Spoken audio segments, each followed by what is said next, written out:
بسم اللہ الرحمن الرحیم اللہم صلی علی محمد النبی الامی وعلی آلہ وسلم تسلیما کثیرا کثیرا۔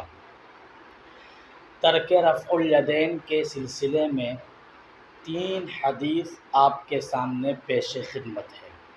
ویسے تو اس مسلک پر اور اس مذہب پر بہت ساری احادیث اور بہت سارے آثار صحابہ آپ کو مل جائیں گے، مگر 3 آپ کو آسانی کے لیے پیش کر رہا ہوں تاکہ ہر کوئی یاد کر سکے۔ سب سے پہلے امام ترمذی رحمۃ اللہ علیہ کی کتاب جامع الترمذی صفحہ نمبر 59 جلد 1 صفحہ نمبر 59 کے اندر ایک حدیث ہے۔ امام ترمذی فرماتے ہیں کہ ہم سے حدیث بیان کیا ہے حناد نے، وہ فرماتے ہیں کہ ہم سے حدیث بیان کیا وکیع نے، وہ روایت کرتے ہیں سفیان سے، وہ روایت کرتے ہیں عاصم ابن کلیب سے، وہ روایت کرتے ہیں عبدالرحمن ابن الاسود سے، وہ روایت کرتے علقمہ سے۔ فرمایا عبداللہ ابن مسعود رضی اللہ تعالی عنہ کا ارشاد نے فرمایا کہ الا اصلی بکم صلاۃ رسول اللہ صلی اللہ علیہ وسلم، کیا میں تمہارے سامنے نبی پاک علیہ الصلاۃ والسلام والی نماز نہ پڑھوں؟ فصلی، پھر آپ نے نماز پڑھی، فلم یرفع یدیہ الا فی اول مرۃ، اور آپ نے صرف ایک مرتبہ تکبیر اولیٰ کے وقت رفع الیدین کیا۔ اس حدیث پر امام ترمذی رحمۃ اللہ علیہ حسن ہونے کا حکم لگا رہے ہیں۔ فرمایا قال ابو عیسیٰ ترمذی نے فرمایا ہے کہ حدیث ابن مسعود رضی اللہ تعالی عنہ حدیث حسن، کہ ابن مسعود رضی اللہ تعالی عنہ کی حدیث حسن ہے۔ مفتی سعید احمد صاحب پالنپوری رحمۃ اللہ علیہ نے تحفۃ القاری میں رفع الیدین کے مسئلے پر بحث کرتے وقت فرمایا کہ یہ جو عبداللہ ابن مسعود کی حدیث ہے جس پر امام ترمذی نے حسن ہونے کا حکم لگایا ہے، یہ اصل میں امام ترمذی کے اعتبار سے حسن ہے، ورنہ تو فی نفسہ فی ذاتہ اگر دیکھا جائے تو یہ حدیث صحیح لذاتہ ہے۔ یہ حدیث فعلی تھی، یعنی نبی پاک علیہ الصلاۃ والسلام کے فعل سے یہ ثابت کیا گیا کہ ترک رفع الیدین ثابت ہے۔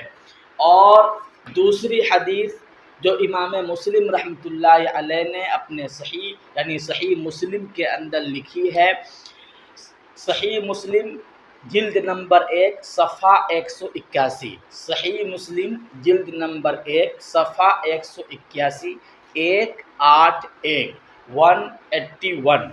181 کے اندر جابر بن سمرہ رضی اللہ تعالی عنہ کی حدیث ہے۔ سند یوں ہے، امام مسلم فرماتے ہیں کہ ہم سے حدیث بیان کیا ہے ابو بکر ابن شیبہ نے اور ابو قریب نے۔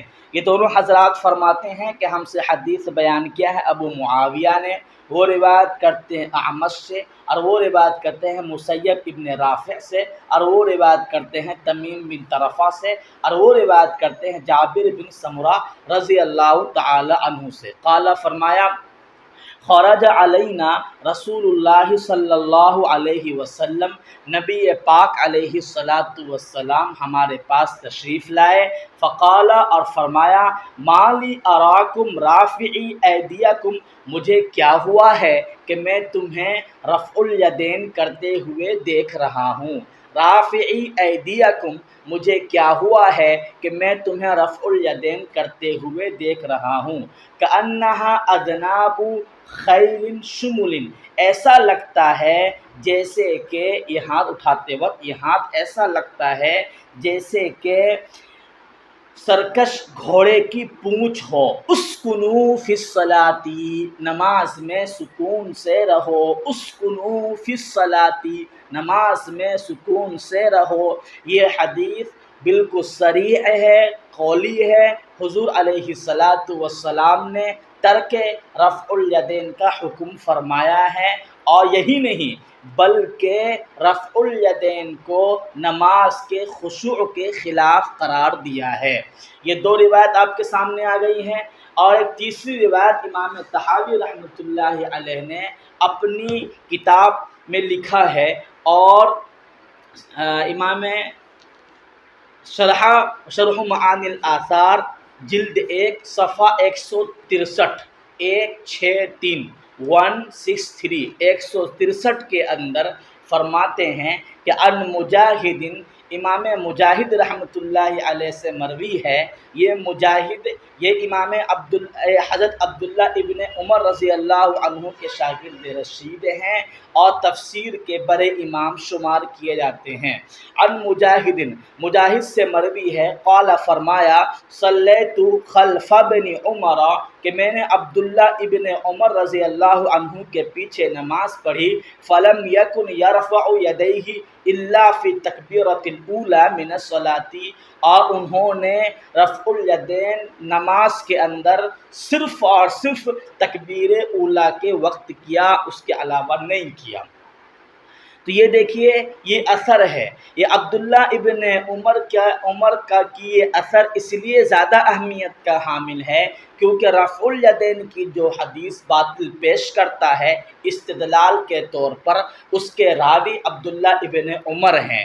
گویا عبداللہ ابن عمر کا قول رفع الیدین کا ہے، عمل ترک رفع کا ہے، تو اگر یہ محدثین کا مسلم اصول ہے کہ کسی صحابی کا عمل ان کے قول کے خلاف ہو تو عمل کو ترجیح دی جائے گی اور قول کو چھوڑ دیا جائے گا۔